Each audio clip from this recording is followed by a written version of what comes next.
Antes de iniciar propriamente o relatório, acho importante esclarecer, nós chegamos hoje, o Brasil chega hoje, em 2025, quase 37 anos da Constituição de 1988 e 40 anos da redemocratização, com uma democracia forte, as instituições independentes, uma economia em crescimento e a sociedade civil atuante. Obviamente, isso não significa que foram 37 anos de tranquilidade política, econômica ou social, mas significa, presidente, que as balizas definidas pela Constituição Federal para nosso Estado democrático de direito se mostraram acertadas e impediram inúmeros retrocessos. Estado democrático de direito, estabilidade institucional, que é exatamente o momento em que vivemos, não significa necessariamente tranquilidade ou ausência de conflitos, mas sim respeito à Constituição, aplicação da lei, com absoluto respeito ao devido processo legal, à ampla defesa e ao contraditório. Esse julgamento que se inicia do denominado núcleo crucial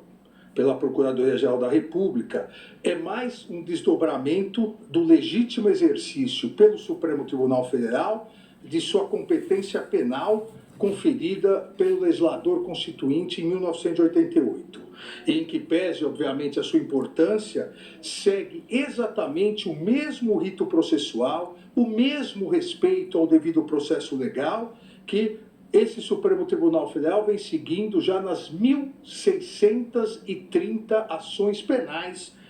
ajuizadas pela Procuradoria-Geral da República referentes à tentativa de golpe de Estado do dia 8 de janeiro de 2023, nas quais, nessas 1.630 ações penais, nas quais já ocorreram 683 condenações, 11 absolvições, 554 acordos de não persecução penal e ainda permanecem 382 ações em andamento. Um país, e consequentemente sua Suprema Corte, só tem a lamentar que mais uma vez na história republicana brasileira se tenha tentado,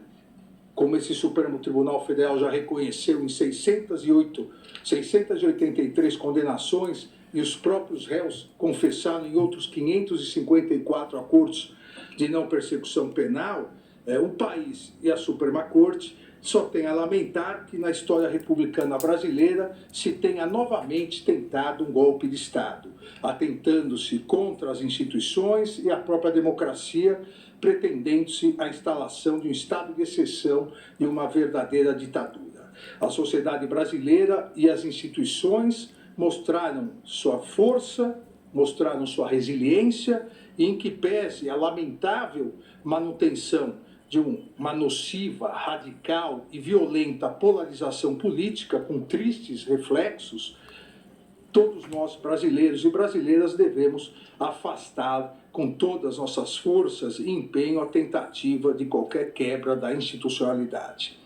Mas, presidente, nesses momentos, a história nos ensina que a impunidade, a omissão e a covardia não são opções para a pacificação,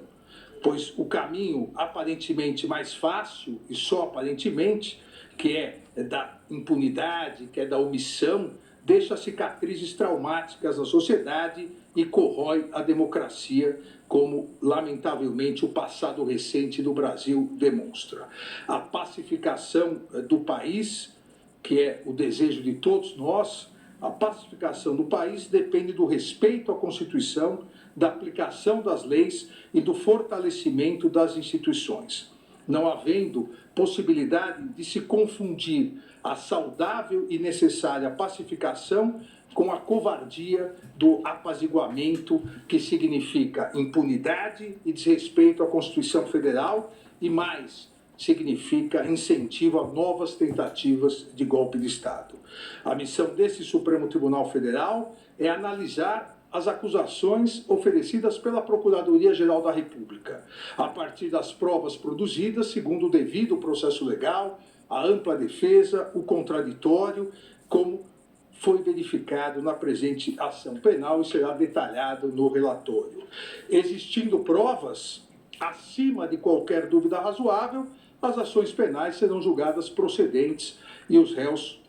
condenados. Havendo prova da inocência ou mesmo qualquer dúvida razoável sobre a culpabilidade dos réus, os réus serão absolvidos. Assim se faz a justiça. Esse é o papel do Supremo Tribunal Federal, julgar com imparcialidade e aplicar a justiça a cada um dos casos concretos, independentemente de ameaças ou coações, ignorando pressões internas ou externas. Lamentavelmente, no curso dessa ação penal, se constatou a existência de condutas dolosas e conscientes de uma verdadeira organização criminosa que, de forma jamais vista anteriormente em nosso país, passou a agir de maneira covarde e traiçoeira com a finalidade de tentar coagir o Poder Judiciário, em especial esse Supremo Tribunal Federal, e submeter o funcionamento da Corte ao crivo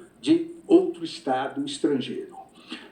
Essa coação, essa tentativa de obstrução, elas não afetarão a imparcialidade e a independência dos juízes desse Supremo Tribunal Federal, que darão, como estamos dando hoje, presidente, a normal sequência no devido processo legal, que é acompanhado por toda a sociedade e toda a imprensa brasileiras. Publicidade e transparência que não encontram paralelo em nenhuma corte do mundo. Nenhuma corte ou tribunal do mundo dá tanta publicidade e tanta transparência aos seus julgamentos como o Supremo Tribunal Federal. As instituições brasileiras são fortes e sólidas, e seus integrantes foram forjados no mais puro espírito democrático da Constituição de 1988. Coragem institucional e defesa à soberania nacional fazem parte do universo republicano dos membros dessa Suprema Corte, que não aceitará coações ou obstruções no exercício de sua missão constitucional, conferida soberanamente pelo povo brasileiro por meio de sua Assembleia Nacional Constituinte. A soberania nacional não pode, não deve e jamais será vilipendiada, negociada ou extorquida, pois é um dos fundamentos da República Federativa do Brasil, expressamente previsto no inciso 1º do artigo 1º da Constituição Federal. O Supremo Tribunal Federal sempre será absolutamente inflexível na defesa da soberania nacional e em seu compromisso com a democracia, os direitos fundamentais, o Estado de Direito, a independência do Poder Judiciário Nacional e os princípios constitucionais brasileiros. A independência judicial constitui um direito fundamental dos cidadãos, inclusive o direito a todos de uma tutela judicial efetiva e ao processo e julgamento por um tribunal independente e imparcial, pois não se consegue conceituar um verdadeiro Estado democrático de direito sem a existência de um poder judiciário autônomo para que exerça sua função de guardião da Constituição e das leis. É um princípio inflexível da Constituição brasileira a independência do Poder Judiciário em defesa do país. E a história desse Supremo Tribunal Federal demonstra que jamais faltou ou jamais faltará coragem aos seus membros para repudiar as agressões contra os inimigos da soberania nacional, da democracia, do Estado de Direito ou da independência do Poder Judiciário. Essa Corte vem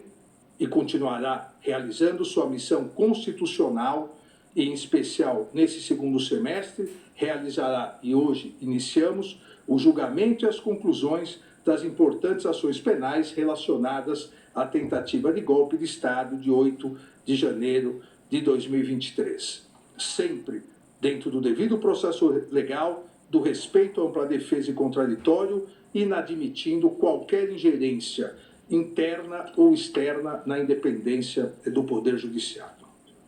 Aqui, presidente, na ação penal 2668,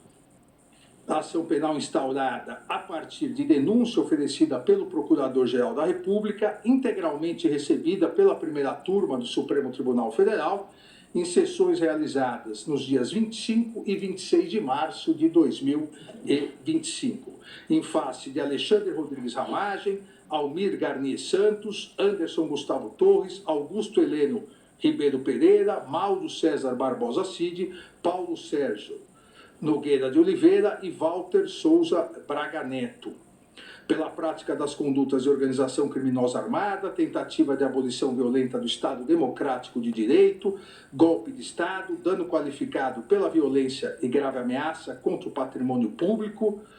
da União e com considerável prejuízo à vítima e deteriorização de patrimônio tombado, observadas as regras de concurso de pessoas e concurso material. E em relação a Jair Messias Bolsonaro, pelas mesmas infrações acima descritas e a imputação específica de liderar a organização criminosa. Essa denúncia foi por unanimidade recebida.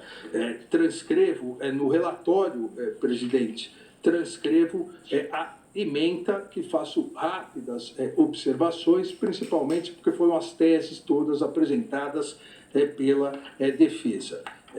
Na ementa constou a inexistência de impedimento, suspeição ou de parcialidade do ministro relator e dos ministros Cristiano Zanin e Flávio Dino. O plenário dessa Suprema Corte pacificou que as alegações das defesas não caracterizam as situações legais que impediriam o legítimo exercício da jurisdição pelas autoridades arguidas. Item 2 da ementa, competência deste Supremo Tribunal Federal, por meio de sua primeira turma, a partir de 18 de dezembro de 2023, artigo 9º, inciso 1º, letra L do Regimento Interno do Supremo Tribunal Federal, para o processo e julgamento de todas as investigações, inquéritos e ações penais referentes aos atos antidemocráticos, milícias digitais, tentativa de golpe e atentado contra os poderes e instituições, inclusive aqueles ocorridos no dia 8 de janeiro de 2023.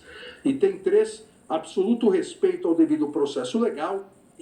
inexistência de nulidades nas investigações da denúncia e no próprio procedimento realizado com base na Lei 8.038 de 1990. O devido processo legal configura dupla proteção ao indivíduo, atuando tanto no âmbito material, de proteção ao direito de liberdade, quanto no âmbito formal, ao assegurar-lhe paridade total de condições com o Estado persecutor e plenitude de defesa, direito à defesa técnica, à publicidade do processo, à citação,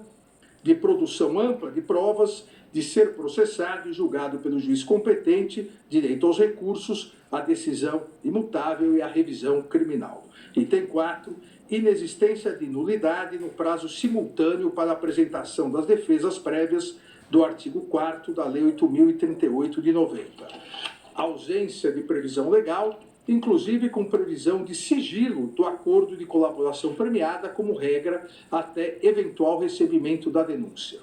Nos termos do artigo 4º, parágrafo 10A da Lei 12.850, de 2013, somente após a instauração da ação penal, em todas as fases do processo, deve-se garantir ao réu delatado a oportunidade de manifestar-se após o decurso do prazo concedido ao réu que o delatou. Inexistência de previsão legal para que a sustentação oral da defesa do colaborador naquela fase seja anterior a dos demais denunciados. Item 5, inexistência de nulidade no oferecimento de 5 denúncias por núcleos de atuação pela Procuradoria-Geral da República. Inaplicabilidade do princípio da indivisibilidade da ação penal às ações penais públicas precedentes. Impossibilidade de decisões contraditórias, uma vez que será o mesmo órgão julgador a analisar todos os fatos e as 5 denúncias oferecidas pelo Ministério Público. Item 6, amplo e restrito acesso a todos os elementos de prova que embasaram a denúncia. Os advogados devidamente constituídos, ainda durante a investigação criminal e logo após as medidas cautelares realizadas, tiveram várias vezes acesso à íntegra dos autos e dos documentos probatórios. As defesas tiveram acesso aos mesmos elementos probatórios utilizados pelo Ministério Público para o oferecimento da denúncia, cerceamento de defesa inexistente. Inexistência de document dump. O fato de existirem inúmeros documentos e mídias nos autos deriva da complexidade das investigações e do número de indiciados pela Polícia Federal, que sistematicamente produziu um relatório e um sumário indicativo de provas que serviram tanto para a análise da Procuradoria-Geral da República quanto para as defesas de maneira idêntica e transparente, com absoluto respeito ao devido processo legal. Item 8 da ementa do recebimento da denúncia, legalidade do inquérito 4.874 e da petição 12.100, reconhecida pelo plenário do Supremo Tribunal Federal. Inexistência de irregularidades nas investigações da Polícia Federal, acompanhadas pelo Ministério Público e supervisionadas pelo Poder Judiciário, que geraram mais de 1.600 ações penais. Item 9, inexistência de nulidade, não caracterização de fishing expedition.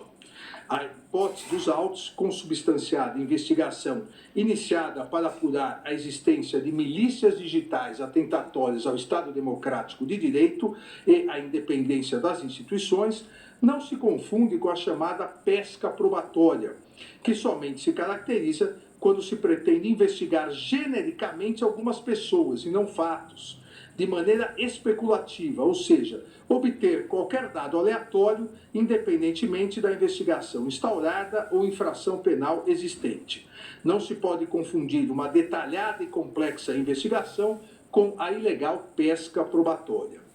Todos os elementos de prova presentes nos autos foram obtidos de forma lícita e identificados pela autoridade policial, conforme se demonstra em sumário do relatório da investigação juntada aos autos. Item 10. Inaplicabilidade das regras do juízo de garantias em processos de julgamento do Supremo Tribunal Federal, tribunais superiores e demais processos de competência originária dos tribunais, que devem observar os termos da Lei 8.038, de 90, conforme decidido pelo plenário do Supremo Tribunal Federal, nas ADIs 6298, 6299, 6300 e 6305, de relatoria do eminente ministro Luiz Fux. Item 11. Legalidade e validade do acordo de colaboração premiada. O acordo de colaboração premiada, firmado entre a Polícia Federal e Mauro César Barbosa Cid, foi devidamente homologado com a máxima observância dos requisitos legais, ressaltando-se a voluntariedade do colaborador Mauro César Barbosa Cid em celebrá-lo e mantê-lo, inclusive acompanhado de seus advogados, devidamente constituídos em todos os atos. Item 12. Competência constitucional e legal do Poder Judiciário nas colaborações premiadas. Em face da previsão legal de possibilidade de o acordo homologado ser rescindido em caso de omissão dolosa e contradições sobre os fatos objetos da colaboração, o ministro relator tem competência constitucional e legal para designar e presidir audiência com a presença do colaborador, seus advogados e o Procurador-Geral da República, com a finalidade de sanar essas eventuais irregularidades, bem como para analisar a manutenção dos requisitos legais exigidos para a permanência de validade da colaboração premiada, quais sejam regularidade e legalidade, adequação dos benefícios pactuados, adequação dos resultados da colaboração e voluntariedade da manifestação de vontade, especialmente nos casos em que o colaborador está ou esteve sob efeito de medidas cautelares, ausência de coação ou nulidade.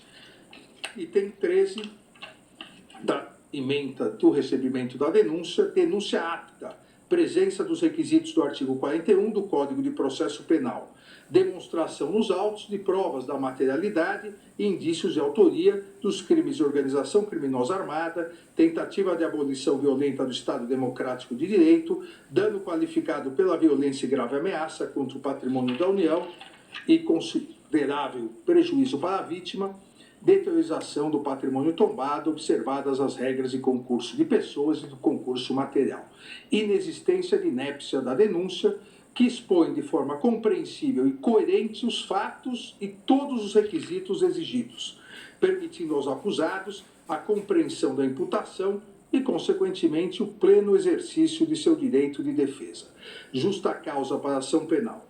Item 14, justa causa para ação penal, provas de materialidade e indícios razoáveis e suficientes de autoria, produzidos de forma autônoma e independente da colaboração premiada pela Polícia Federal, além de outras provas corroborando as declarações do colaborador.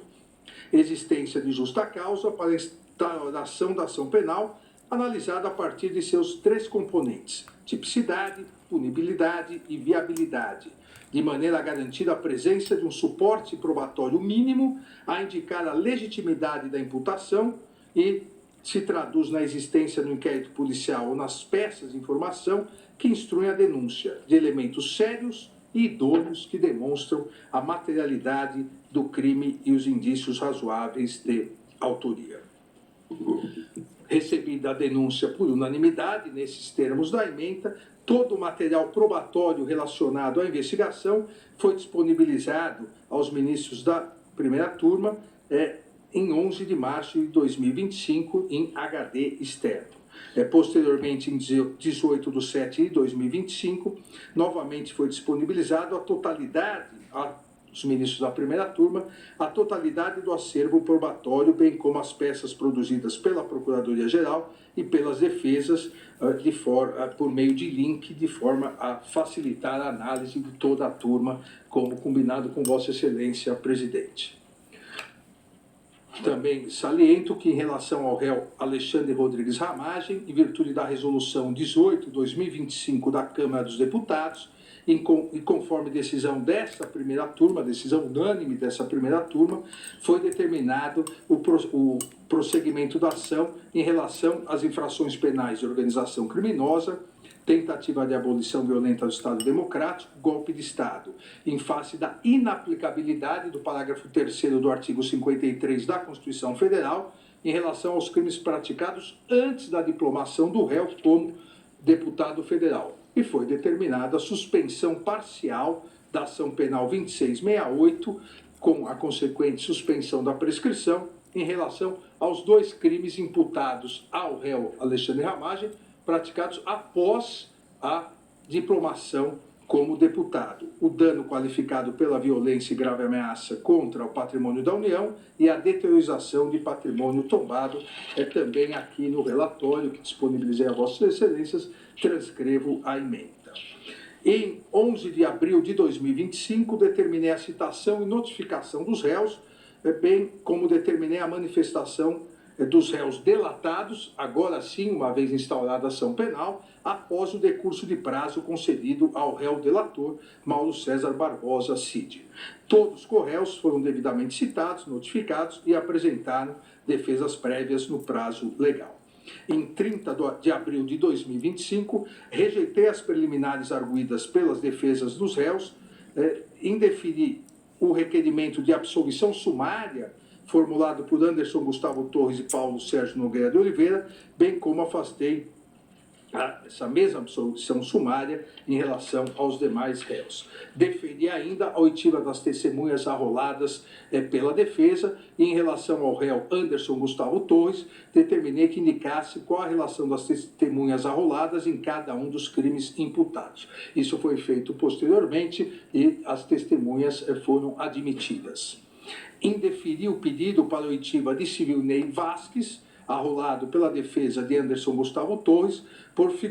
Silvinei Vasques figurar como corréu nos autos da petição 1200. E eu julguei prejudicado os requerimentos de Paulo Sérgio Nogueira de Oliveira e Walter Souza Braga Neto de acesso aos autos de sua integralidade, uma vez que, conforme decisão unânime da primeira turma, todas as defesas já haviam tido amplo e integral acesso a todas as provas juntadas aos autos. Também determinei, a pedido da defesa de Anderson Gustavo Torres, determinei a expedição de ofícios ao Tribunal Superior Eleitoral e à Diretoria-Geral da Polícia Federal para que informassem dados que a defesa solicitou.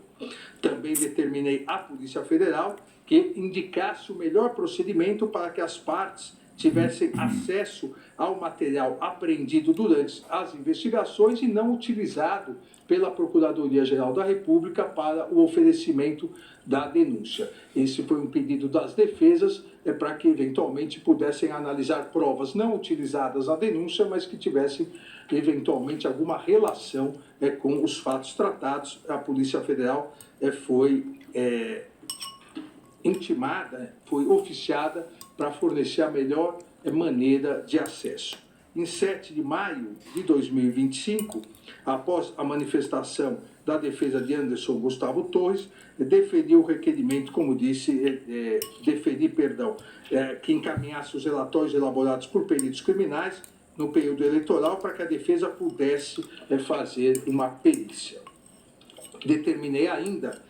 que as defesas dos réus, e todos eles fizeram, indicasse quais os advogados regularmente constituídos para que assinassem termo de confidencialidade, com menção expressa ao dever de sigilo, quanto aos dados, e pudessem receber autorização e o endereço do link externo para verificação de todo o material apreendido pela Polícia Federal. Aqui, presidente, ministra Carmen, colegas, explico a necessidade da assinatura do termo de confidencialidade, porque nesse material apreendido, nesse volume de material apreendido, que não foi utilizado pela Procuradoria-Geral para o oferecimento da denúncia, havia inúmeras conversas, inúmeras gravações que não tinham nenhuma relação com os autos, inclusive questões pessoais de muitas pessoas, por isso a necessidade de assinatura do termo de confidencialidade. Também em 7 de 5 de 2025, designei datas para oitiva de testemunhas em audiência de instrução dessa ação penal com realização por videoconferência. As audiências foram realizadas por videoconferência sob a minha presidência e com honrosa participação do eminente ministro Luiz Fux, e, na verdade, no primeiro dia, com honrosa participação de todos os ministros dessa corte, acompanhado pelos advogados e, por parte da Procuradoria, pelo Procurador-Geral da República. Em sessões realizadas nos dias 19 de maio, 21 de maio, 22 de maio, 23 de maio, 26 de maio, 27, 28, 29 e 30 de maio e 2 de junho, foram das 82 testemunhas arroladas, foram ouvidas 52 testemunhas, sendo 5 de acusação, 47 testemunhas de defesa, em relação a 2 testemunhas, a defesa juntou declarações abonatórias por escrito e eu homologuei os pedidos de desistências realizados pela acusação em relação a uma testemunha e pelas defesas em relação a 27 testemunhas. Então, no total, foram ouvidas, repito, 52 testemunhas, com mais 2 testemunhas que juntaram por escrito, 54 testemunhas, sendo 5 testemunhas de defesa e 5 testemunhas de acusação, 4 testemunhas de acusação e 50 testemunhas de defesa. No relatório também eu cito nominalmente cada testemunha e o dia que foram ouvidas. Todos os depoimentos foram gravados em áudio e vídeo e disponibilizados nos autos no dia 3 de 6 de 2025. Aqui também, por determinação do Código de Processo Penal, uma testemunha não pode ter o conhecimento, o contato com o que outra testemunha falou. Exatamente por isso, os áudios e vídeos de todas as testemunhas foram juntados após o término de suas oitivas. Em decisão de 26 de maio, a requerimento da Procuradoria-Geral da República, então no meio da instrução processual penal,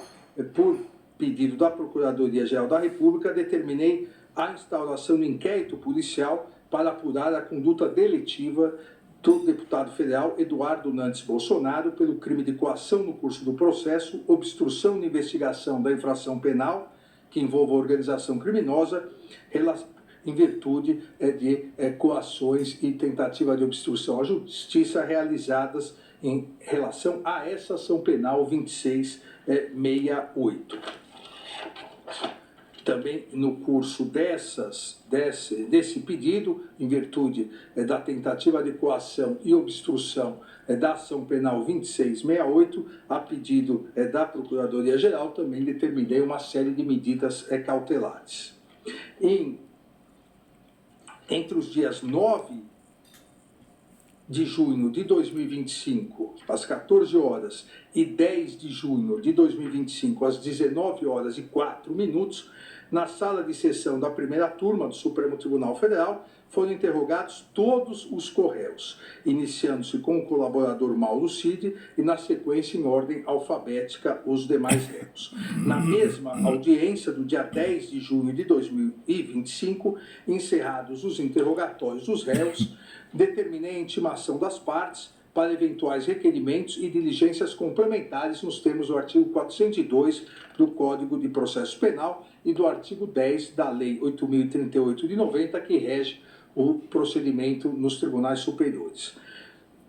Os réus formularam requerimentos de diligências complementares e a Procuradoria-Geral da República informou não possuir diligências a serem produzidas. Em 17 de 6 de 2025, deferi o pedido para a realização de acareação entre o réu colaborador Mauro César Barbosa Cid e Walter Souza Braga Neto, pedido esse formulado pela defesa de Braga Neto. E também deferi a pedido da defesa de Anderson Gustavo Torres a realização de sua acareação com a testemunha Marco Antônio Freire Gomes. Autorizei a juntada de documentos requerida pelo réu Paulo Sérgio Nogueira de Oliveira, bem como autorizei a juntada de exames periciais a serem providenciados pela defesa do réu Anderson Gustavo Torres. Ainda a pedido das defesas, determinei que o comandante da Marinha do Brasil informasse a data que foi expedida a diretiva relativa à Operação Formosa 2021 e que Google do Brasil informasse os dados do responsável pela inserção da minuta de decreto do golpe em domínio público. Todos os requerimentos e diligências que foram deferidos durante a instrução processual penal foram efetivamente realizados. Assim como todos os pedidos deferidos a pedido da Procuradoria-Geral da República com o oferecimento da denúncia, também todos os pedidos deferidos foram realizados. Em relação às defesas, da mesma maneira, em respeito ao devido processo legal e à ampla defesa, todas as diligências e requerimentos que foram deferidos durante a instrução processual foram efetivamente realizados. E faço aqui uma relação dos pedidos e das diligências solicitadas pelas defesas. Em decisão de 18 de junho de 2025, um novo incidente no curso da ação penal 2668, em decisão de 18 de 6 de 2025, considerada a alegada violação dos termos de colaboração premiada de Mauro César Barbosa Cid, determinei a instauração de inquérito em face de Luiz Eduardo de Almeida Santos Kuntz e Marcelo Costa Câmara para apuração da suposta prática de crime de obstrução de investigação de infração penal que envolva organização criminosa, inquérito esse que tramita na Polícia Federal. Em 27 de junho de 2025, encerrada a instrução com a realização de todos os requerimentos e diligências que foram deferidos, aqueles que foram deferidos na fase do artigo 402 do Código de Processo Penal, determinei a intimação das partes para a apresentação das alegações finais. Sucessivamente, no prazo de 15 dias, Procuradoria-Geral da República, colaborador premiado e os réus. Na mesma data, todos os tribunais foram oficiados para encaminhar em 5 dias as certidões de antecedentes criminais dos réus para fins de informação do processo. Todas as certidões foram anexadas aos autos. Em 14 de 7 de 2025, a Procuradoria-Geral da República apresentou suas alegações finais, pleiteando a procedência integral da ação penal, salientando os principais pontos da acusação. E aqui, presidente, tanto em relação à acusação quanto em relação à defesa, porque o relatório assim o exige, salientar os principais pontos, mas deixarei que os detalhes maiores, os argumentos maiores, sejam expostos tanto pelo Procurador-Geral da República quanto pelos advogados, uma vez que todos realizarão sustentação oral. Em relação à Procuradoria-Geral da República, os principais pontos da alegação final foram: 1. A estruturação e atuação de organização criminosa que teria ocorrido entre o período do meio do ano de 2021 e o início de 2023, com claro intuito de promover a ruptura da ordem democrática no Brasil. A Procuradoria-Geral da República ressaltou que o grupo liderado por Jair Messias Bolsonaro e composto por figuras-chave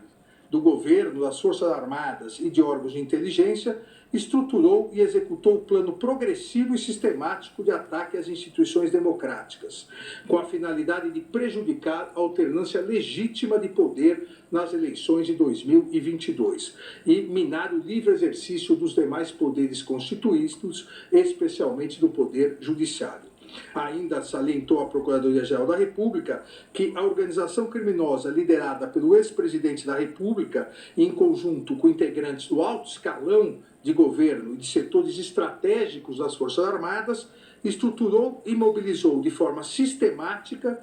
gentes, recursos e competências do Estado brasileiro à revelia do interesse público, para propagar narrativas enganosas, assim como para provocar a instabilidade social e defender medidas autoritárias. Afronta, afirmou a Procuradoria-Geral da República, a legalidade constitucional, teria por objetivo a permanência ilícita de Jair Messias Bolsonaro no comando do poder, com o intuito de enfraquecer as instâncias públicas em clara negação do princípio da alternância democrática, da soberania popular e do equilíbrio entre os poderes. A Procuradoria-Geral da República, em relação às preliminares suscitadas pelas defesas dos réus sobre incompetência para julgamento do feito, arguição de suspeição e impedimento, violação ao duplo grau de jurisdição e falta de acesso às provas dos autos, a Procuradoria-Geral da República ressaltou que todas essas alegações já haviam sido superadas pela primeira turma desse Supremo Tribunal Federal no momento do recebimento da denúncia. Especificamente, em relação à alegação de defesa de Anderson Gustavo Torres, suscitando a nulidade do depoimento dos comandantes das Forças Armadas, sobre o argumento que teriam sido impropriamente induzidos na fase investigativa, a Procuradoria-Geral da República refutou a alegação, destacando que não houve qualquer irregularidade. Também em relação à alegação do réu Jair Messias Bolsonaro de nulidade da citação, uma vez que ocorreu durante a sua internação hospitalar, a Procuradoria-Geral da República rebateu a alegação, salientando a presença do réu em todos os atos da instrução e acompanhado de seus advogados regularmente constituídos.